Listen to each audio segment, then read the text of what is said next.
പിതാവിൻ്റെയും പുത്രൻ്റെയും പരിശുദ്ധാത്മാവിൻ്റെയും നാമത്തിൽ ആമേൻ. പ്രിയ സ്നേഹിതരെ, വരന്തരപ്പള്ളി പള്ളിക്കുന്ന് ഇടവകയിലെ ഒരു വൈദികനാണ് ഞാൻ. ആ ഇടവക സമൂഹത്തിലെ ഒരു വൈദികൻ്റെ പേര് ഫാദർ ജെയ്സൺ തെക്കുംപുറം. അദ്ദേഹം ചെരുപ്പിടാതെയാണ് നടക്കുന്നത്. അതിന് പ്രത്യേകമായ ഒരു ലക്ഷ്യമുണ്ട്, കാരണമുണ്ട്. വിവരിക്കാനും അതിൻ്റെ ആശയങ്ങൾ പറയാനുണ്ട്. അതിനുണ്ട്. ഓരോ ഇടവകയിലും ചെല്ലുമ്പോൾ വിശുദ്ധ കുർബാന കഴിഞ്ഞ് പോയി കഴിയുമ്പോൾ കുറച്ച് പേര് വന്നിട്ട്, അച്ഛാ, കുർബാനയ്ക്ക് വന്നതുകൊണ്ട് ഞങ്ങളുടെ ചെരുപ്പ് മോഷണം പോയി. പകരം ഒരു ജോഡി എവിടെ ഇരിക്കുകയാണെങ്കിൽ നമുക്ക് മനസ്സിലാക്കാം തെറ്റിക്കൊണ്ടുപോയതാണോ. പക്ഷെ അങ്ങനെ ഈ തെറ്റായി കൊണ്ടുപോയതാണെങ്കിൽ ഒരു ജോഡി ബാക്കി വരും. ഒന്നും ബാക്കി വരുന്നില്ല. അതിൻ്റെ അർത്ഥം ഒട്ടിക്കുന്നുണ്ട് എന്നർത്ഥം. അച്ഛനൊരു തീരുമാനം എടുത്തു, ഇനി ഈ ചെരുപ്പിടുന്നത് മറിച്ച് കേൾക്കുന്നത് വരെ ഞാൻ ചെരുപ്പ് ധരിക്കില്ല. അങ്ങനെ 25 വർഷം കഴിഞ്ഞു അദ്ദേഹം ചെരുപ്പുകൾ അണിഞ്ഞിട്ട്. 25 വർഷം കഴിഞ്ഞു. 1945 ഓഗസ്റ്റ് 6-നും 9-നും ഹിരോഷിമയിലും നാഗസാക്കിയിലും അണുബോംബ് വിട്ടതുപോലെ, ഒരു പിടി ചാരമായി അവശേഷിച്ചതുപോലെ സിനിമാ മേഖലയിലെ WCC, അമ്മ, പെഫ്ക, ഇതിലൊക്കെ ഇന്ന് ആറ്റം ബോംബ് വീണതുപോലെ തന്നെയാണ്. നമ്മുടെയൊക്കെ ആദർശ പുരുഷന്മാരായി കാണുന്ന, സൂപ്പർ സ്റ്റാറുകളായി കാണുന്ന അവരൊന്നും അത്രയ്ക്ക് നല്ലതല്ല. ഒരു കവിത പറയാം. അപ്പുറം വീട്ടിലെ അപ്പൂപ്പൻ ഇന്നലെ കക്കയുടെ പൂച്ചയുടെ കഥ പറഞ്ഞു. മുത്തങ്ങൾ തന്നെ മാറോട് ചേർത്തിട്ട് ഒത്തിരി നേരം കഥ പറഞ്ഞു. തത്തമ്മ പെണ്ണിൻ്റെ തക്കടി മുണ്ടൻ്റെ കഥ പറഞ്ഞു. തൂക്കണാങ്കുരുവിയുടെ കഥ കേൾക്കുവാൻ ഇന്ന് ഞാൻ പോവുകയാണമ്മേ അക്കരയ്ക്ക്. തൂക്കണാങ്കുരുവിയുടെ കഥ കേൾക്കുവാൻ നീ ഇന്ന് പോരുമ്പോൾ ഞാനും നിൻ്റെ കൂടെ പോരുന്നു. അപ്പൂപ്പനും മോളും നല്ലവരെങ്കിലും അത്രയ്ക്ക് നല്ലതല്ല ഇന്ന് കാലം. അപ്പൂപ്പനും മോളും നിങ്ങൾക്ക് മനസ്സിലാക്കണം, നിങ്ങൾ നല്ലവരാണ്. പക്ഷേ ഈ കാലം അത്ര നല്ലതല്ല, ഈ ലോക ജീവിതം അത്ര നല്ലതല്ല. മാതൃക പുരുഷന്മാരായി നമ്മൾ കണ്ടവരൊന്നും അങ്ങനെയുള്ള മാതൃകാ പുരുഷന്മാരല്ല. എല്ലാ ജീവിതാവസ്ഥകളിലും ഇത് കണ്ടുമുട്ടാൻ സാധിക്കും. പക്ഷേ ഈ ഇടവുണ്ടായ സംഭവങ്ങളാണ് ഈ ആറ്റം ബോംബ് വീണതുപോലെ തകർന്ന തരിപ്പണമായി ചില സംഘടനകൾ മാറി നിൽക്കുന്നതും അവരുടെ ദുരനുഭവങ്ങൾ ഇപ്പോൾ പരസ്യമായി വിളിച്ചു പറയുന്നതും. എന്തുകൊണ്ട് മുമ്പ് ചെയ്തില്ല എന്നൊരു ചോദ്യം ചോദിക്കാം. മുമ്പ് ചെയ്യാനുള്ള തൻ്റെ ഇടം അവർക്കില്ലാതെ പോയി. കാരണം അവരൊറ്റപ്പെടുമെന്ന് അവർക്കറിയാം. എപ്പോഴും അടിച്ചമർത്തപ്പെടുന്ന വിഭാഗം സ്ത്രീകളാണല്ലോ. പുരുഷന്മാർ അടിച്ചമർത്തുന്നവരാണ്, അടിച്ചമർത്തപ്പെടുന്നവരുടേത്. ഏലിയ എന്ന പ്രവാചകൻ്റെ ഒരു പ്രവചന ഗ്രന്ഥമില്ല. അദ്ദേഹം പ്രവചന ഗ്രന്ഥം എഴുതിയിട്ടില്ല.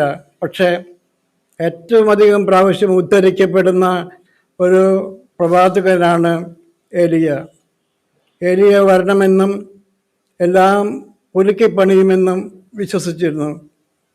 ജനങ്ങൾ ഈ ഏലിയായുടെ ആഗമനത്തെക്കുറിച്ച് ചിന്തിക്കുമ്പോൾ ഫരിസയർ പറഞ്ഞു, നിയമത്തിന് ഫരിസയരും പറഞ്ഞു, നിങ്ങളുടെ മാതൃകാപുരുഷനായ ഏലിയ, മോശ, ശ്ലീവ, അതിൻ്റെ ആദ്യത്തെ പേരാണ് ഏലിയ പ്രവാചകൻ. മോശ വളരെ വ്യക്തമായിട്ട് പറയുന്നുണ്ട്, നിങ്ങളുടെ ഇടയിൽ നിന്ന് ഒരാളെ ദൈവം ഉയർത്തും, സത്യത്തിന് നിരക്കാത്തവ തള്ളിപ്പറയാനും സത്യങ്ങൾ വിളിച്ചു പറയാനുള്ള ധൈര്യം കിട്ടാൻ വേണ്ടി. ഇന്ന് പിടക്കോഴി കൂവുന്ന നൂറ്റാണ്ട് എന്ന അതിൻ്റെ കവിതയുടെ അവസാനത്തിൽ സിനിമാ ഗാനത്തിൽ വളരെ വ്യക്തമായിട്ട് പറയുന്ന ആശയങ്ങൾ ഇതാണ്. ഒറ്റയ്ക്ക് നിൽക്കാനുള്ള തന്നെ ഇല്ലാതെ വരുന്നു. അതിന് കാരണം ഇതാണ്, ചാൻസുകൾ നഷ്ടപ്പെടും. ഏലിയ പ്രവാചകൻ്റെ കഥയിൽ ഉദാഹരണവും അനുഭവവും വളരെ വ്യക്തമായിട്ട് പ്രവാചകൻ അനുഭവിച്ചറിഞ്ഞിട്ടുണ്ട്. ശിഷ്യന്മാർ യേശുവിനോട് ചോദിച്ചു, ഏലിയ ആദ്യം വരണമെന്ന് പറയുന്നത് സത്യമാണോ? യേശു പറഞ്ഞു, സത്യമാണ്. ആരാണ് ഈ ഏലിയ? ഏലിയ വന്നു കഴിഞ്ഞു. നിങ്ങളവനെ പ്രവാചകനായി കണ്ടില്ല. ആ പ്രവാചകൻ്റെ സ്വരം നിങ്ങൾ ശ്രവിച്ചില്ല. സത്യം വിളിച്ചു പറഞ്ഞ സ്നാപക യോഹന്നാന് കാരാഗൃഹമായിരുന്നു സമ്മാനം. അങ്ങനെ കാരാഗൃഹമായിരുന്നില്ലെങ്കിലും നിരന്തര പീഡനങ്ങളുടെ നടുവിലാണ് നമ്മുടെ വനിതകൾ അഥവാ സ്ത്രീകൾ. അവരുടെ മേഖല വളരെ ദുഷ്കരമായൊരു മേഖലയാണ്. അനേക വർഷങ്ങൾ ഹൃദയത്തിൽ കൂട്ടിവെച്ച് അടച്ചു വെച്ച് സിനിമാ ലോകം വിട്ടുപോയ പ്രസിദ്ധരായ നടിമാർ പരസ്യമായിട്ട് പ്രഖ്യാപിച്ചു തുടങ്ങി, ഈ ആൾക്ക് ഈ സ്വഭാവമുണ്ട്. ഇതെങ്ങനെ ഒരാൾക്കല്ല, അനേകം പേർക്ക് ഇതേ അനുഭവങ്ങളുണ്ട്. ഏറ്റുപറഞ്ഞാൽ ഒറ്റപ്പെടുമോ എന്ന പേടി കൊണ്ടാണ് അവർ പറയാത്തതെന്ന് പറഞ്ഞ് അവസാനിപ്പിക്കുകയാണ്. ഏലിയ വന്നു എന്ന് പറഞ്ഞിട്ട് പിന്നെ അത് സ്നാപക യോഹന്നാനെന്ന് പറയുന്നതിന് പകരം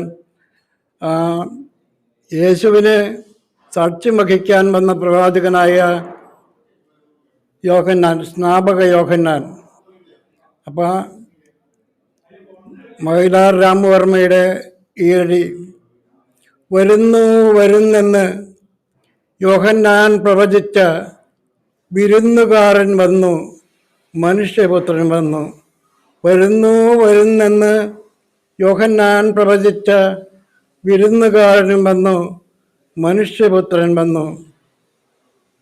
ദൈവപുത്രന് വീതിയൊരുക്കുവാൻ സ്നാപക യോഹന്നാൻ വന്നു.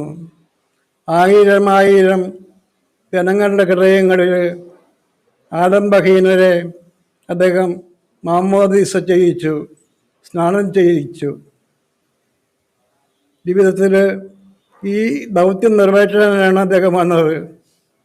അപ്പോൾ അവർ യേശുവിനോട് ചോദിച്ചു, ഈ ഏലിയ ആദ്യം വരണമെന്ന് അവർ പറയുന്നത് എന്തുകൊണ്ട്?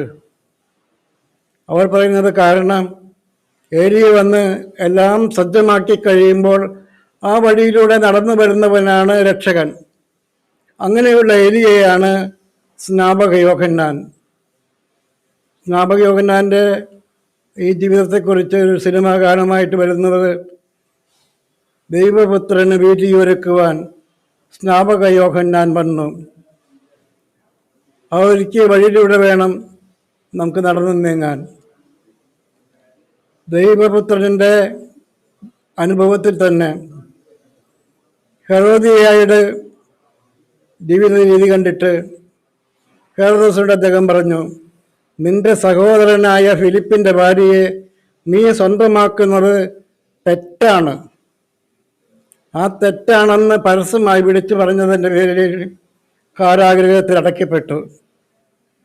ഒരു ദിവസം ഹെരോദോസ് രാജാവിൻ്റെ ജന്മദിനം വന്നു. ജന്മദിനത്തിന് അന്തപുരത്തിലെ സലോമി, ഹെരോദിയയുടെ മകളായ സലോമി ഒരു മോഹിനിയാട്ടം നടത്തി സ്നാപകൻ്റെ ശിരസ്സെടുത്തുകൊണ്ട്, സ്നാപകയോഹന്നാൻ്റെ ശിരസ് ഒരു വെള്ളിത്താളത്തിൽ വെച്ച് തരാൻ അമ്മ പറഞ്ഞു കൊടുത്തു. മകൾ ചെന്ന് പരസ്യമായി പറഞ്ഞു, എനിക്ക് സ്നാപക യോഹന്നാൻ്റെ ശിരസ് ഒരു വെള്ളിത്താരത്തിൽ വെച്ച് തരണം. ആ വെള്ളിത്താരത്തിൽ വെച്ച് തരുന്ന തല സലോമി സ്വീകരിക്കുന്നു. സലോമി അത് ഹെരോദിയ എന്ന അമ്മയ്ക്ക് നൽകുന്നു. അതോടെ ഇനി ആ നാവ് ആർക്കെതിരെയും ഏത് തിന്മയ്ക്കെതിരെയും ഒരിക്കലും ഉയരാൻ പാടില്ല, ചലിക്കാൻ പാടില്ല. അതായിരുന്നു അവരുടെ ലക്ഷ്യം. അത് സാധിച്ചു. പ്രവാചകനായ സ്നാപക യോഹന്നാൻ്റെ അനുഭവം തന്നെയായിരുന്നു. അതാണ് കഥ നമ്മൾ പറഞ്ഞുകൊണ്ടിരുന്നത്. കഴിഞ്ഞ ദിവസം ഞാനൊരു കഥ വായിച്ചു, ചെറിയ കഥ, 10 വരിയുള്ളൂ. അതിങ്ങനെയാണ്: മൂത്തവനെയും ഇളയവനെയും പഠിപ്പിച്ച് വലിയ സ്ഥാനങ്ങളിലെത്താൻ ഞാൻ പരിശ്രമിച്ചു. പക്ഷെ ഞാൻ തോറ്റുപോയി. എൻ്റെ മൂത്ത മകൻ വിദേശത്തേക്ക് പോയി കുടുംബസഹിതം അവിടെ താമസമാക്കി. അപ്പോൾ എല്ലാ ഉത്തരവാദിത്വവും അനിയൻ്റെ മേൽ വന്നു. മത്സരത്തിൽ തോറ്റതാരാ? അനിയൻ. മത്സരത്തിൽ ആദ്യം തോറ്റതാരാ? ഈ കുടുംബനാഥൻ. എന്നിട്ട് കൂട്ടിച്ചേർത്തിട്ട് അദ്ദേഹം പറയുന്നു, ഹോം നേഴ്സ് വായിൽ കഞ്ഞിയും പപ്പടവും വെച്ച് കൊടുക്കുന്നതും ബാത്റൂമിൽ വടി കുത്തിപ്പിടിച്ച് നടത്തിക്കുന്നതും ലൈവ് വീഡിയോ ആയി അമേരിക്കയിലിരുന്ന് കണ്ട ആ മകൻ വിളിച്ചു പറഞ്ഞു, അപ്പച്ച ചാകുന്നതിന് മുമ്പ് ആ വീടും പറമ്പും ഒന്ന് ഭാഗം വച്ച് തരണം. അപ്പൻ തിരിച്ചു പറഞ്ഞു, അതായത് അവൻ്റെ അപ്പൻ തിരിച്ചു പറഞ്ഞു, അതെ, ഞാൻ മത്സരത്തിൽ തോറ്റു, നിന്റെ അനുജനും മത്സരത്തിൽ തോറ്റു, പക്ഷേ ഈ ഭാഗം വയ്ക്കൽ കഴിഞ്ഞു. അതൊക്കെ ഞാൻ താഴെയുള്ള മകനെ എഴുതി വെച്ചു. ഒറ്റ നയ പൈസ നിനക്ക് കിട്ടാൻ പോകുന്നില്ല. കാര്യം മനസ്സിലായോ? അപ്പോൾ ഒരു അനുഭവത്തിൽ നിന്ന് മറ്റൊരു അനുഭവത്തിലേക്ക് കിടക്കുമ്പോൾ ഇങ്ങനെ ഉണ്ടാകുന്നത് നമുക്ക് മനസ്സിലാക്കാൻ സാധിക്കും. സ്നാപകൻ്റെ കഥ നമുക്ക് വളരെ പ്രസിദ്ധമായ അനേകം സ്കിറ്റുകളുടെ ഏകാംഗ നാടകങ്ങളുടെ വിഷയമായിട്ടുണ്ട്. ഒട്ടേറെ സംഭവങ്ങളുമായി ബന്ധപ്പെടുത്തി അതിന് വിവരിക്കാറുണ്ട്. നമ്മുടെ ജീവിതത്തിലേക്ക് വരുമ്പോഴും സത്യം വിളിച്ചു പറയാനുള്ള തൻ്റെ ഇടം നമ്മുടെ നാവിനുണ്ടാകണം. അതിനുശേഷം വരുന്ന ദുരനുഭവങ്ങൾ സന്തോഷത്തോടെ സ്വീകരിക്കാനുള്ള മനോധൈര്യവും ശക്തിയും നിങ്ങൾക്കുണ്ടാകണം. കുടുംബത്തിൽ നല്ലൊരു പ്രവാചകനെ പോലെ പെരുമാറാൻ നമുക്കും സാധിക്കും. പ്രവാചകൻ്റെ ദൗത്യം ദൈവഹിതം അറിയിക്കുകയാണ്. ഈ ദൈവഹിതം മക്കളെ പഠിപ്പിക്കുന്നവരാണ് മാതാപിതാക്കന്മാർ, ഗുരുഭൂതർ. അതങ്ങനെ ജീവിതത്തിൽ കടന്നു വരുന്ന വളരെ പ്രായം ചെന്ന വ്യക്തികൾ പറഞ്ഞു കൊടുക്കുന്ന ഗുണപാഠങ്ങളൊക്കെ ഇത് തന്നെയാണ്. ആരും മറിച്ച് പറഞ്ഞു കൊടുക്കാറില്ല. അതുകൊണ്ട് നമ്മുടെ വ്യക്തിപരമായ ജീവിതത്തിലേക്ക് വരാം. സ്നാപക യോഹന്നാനാണ് ഈ ഏലിയ. ആ ഏലിയ വന്നു കഴിഞ്ഞു. ഇനി മറ്റൊരാളെ കാത്തിരിക്കേണ്ട ആവശ്യമില്ല. സ്നാപക യോഹന്നാന് മനസ്സിലായി താൻ അർക്ക് വേണ്ടി വഴിയൊരുക്കുന്നുവോ.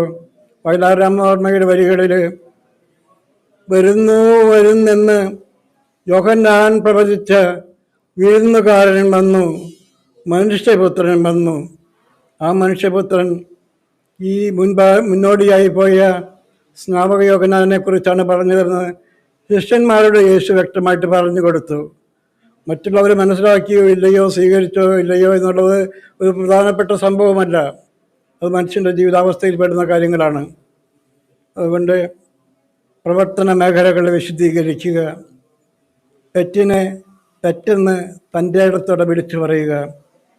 സത്യം തീർത്ഥാടനത്തിൽ നിൽക്കും നൂറ്റാണ്ട്, ധർമ്മനീതികൾ ശീർഷാസനത്തിൽ നിൽക്കും നൂറ്റാണ്ട്.